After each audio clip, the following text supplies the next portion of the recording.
Hey guys, I'm Sean Lang, and thanks for purchasing this lesson.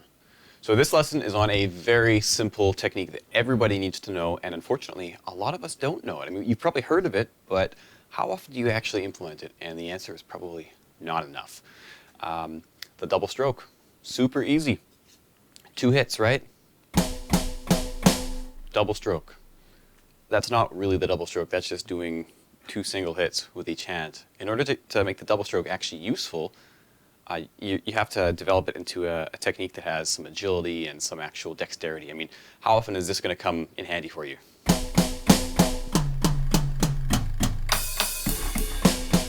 It's not really. I mean, it's good for coordination exercises maybe, but you want to be able to do things like this.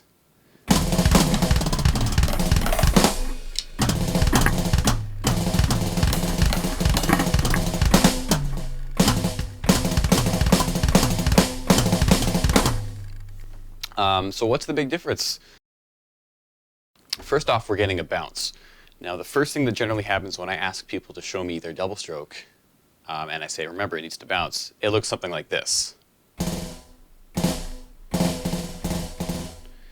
And that's not really a double stroke. That's sort of an anything-goes stroke. I mean, you might have 3 strokes on one hand and 5 on the other. I mean, can you really count that? Can you quantify that? We want a controlled bounce. 2 strokes evenly.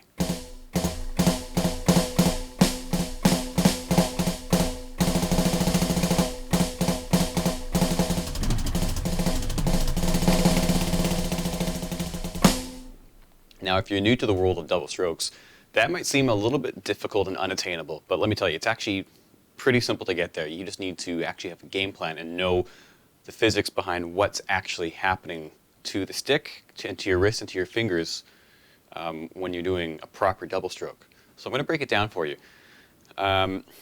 You want to let the stick bounce naturally.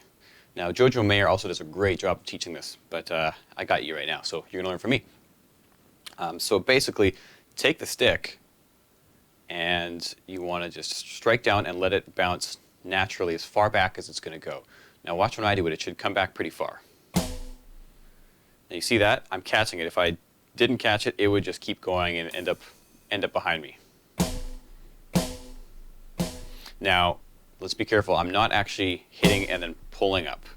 I'm not doing this. I'm actually letting it bounce itself. So your goal should actually be for it to, for the tip of the stick to come back and hit you in the chest or the stomach. Once it's hitting you in the stomach or the chest or your torso, then we add the next step. Now, one thing that you might want to do is catch it like that. Don't catch it, and don't push it back. Let it bounce. Okay, so practice that because it's weird at first. And once you've got that, the idea next then is to catch it at a certain point and bring it back down. So it'll look like this in a very slow motion, kind of. It'll bounce and kind of come up like this, and then you'll catch it and you'll hit it back down.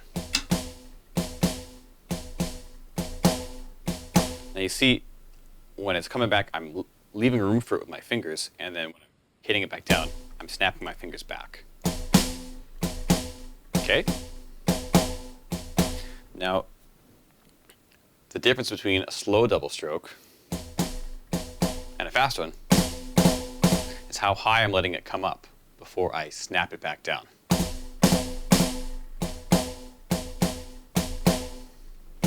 Same with the right, same with the left. This is going to be a slightly different technique if you play traditionally, and if that's the case for you, then you're going to want to probably watch Jojo Mayer's version, because I'm no authority on traditional grip, as much as I would love to be. So practice, just nice and slow, just down. See how I actually naturally caught it first. It's always a tendency. You always want to let it go loose. Down, snap, snap.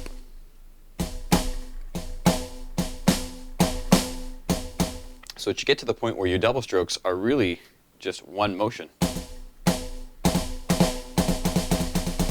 So if you're having to work your wrist for every single stroke, I mean, that can only take you so fast. And the faster you go, the quieter it gets because you're having to make your muscle movements that much smaller. Or if you get the bounce going,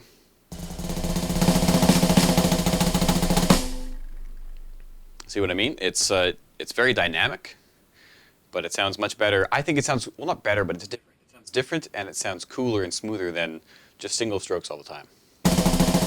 Single strokes are probably the most useful rudiment because we use it for everything. But second on that list, I think, should be the double stroke, because it is also the second building block to all rudiments. If you take a paradiddle, it's two singles and a double. So single stroke and double stroke, your two most important techniques, two most important rudiments on the drums before you start splitting it up. So practice that more, remember? Bounce, slap it back, bounce, slap it back. And eventually, you can start practicing things like this, just to work on your left hand and your right hand. Your left hand is probably going to be more difficult because that's generally the way it goes if it's your weaker hand. So let's start with your left and do the bounce, single, bounce, single.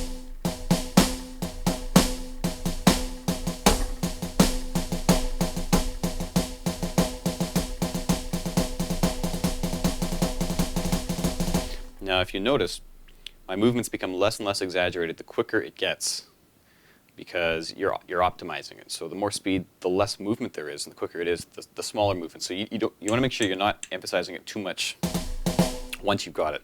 You need to overemphasize it when you're first learning it, but once you've got it, small, tight little movements.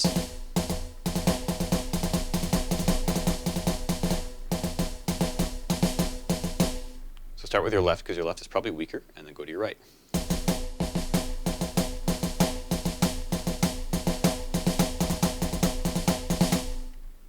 When you've got that, then you just go double on the left, double on the right, and then two singles.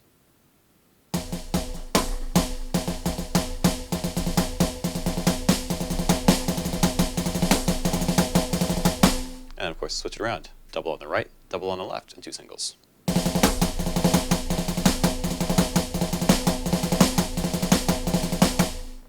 And of course, then you go from there, you start increasing the amount of doubles versus the amount of singles. And then from there, the next best thing is to take your paradiddle and start bouncing that double, because you probably haven't been bouncing it if you don't know how to yet. So it would look like this, right?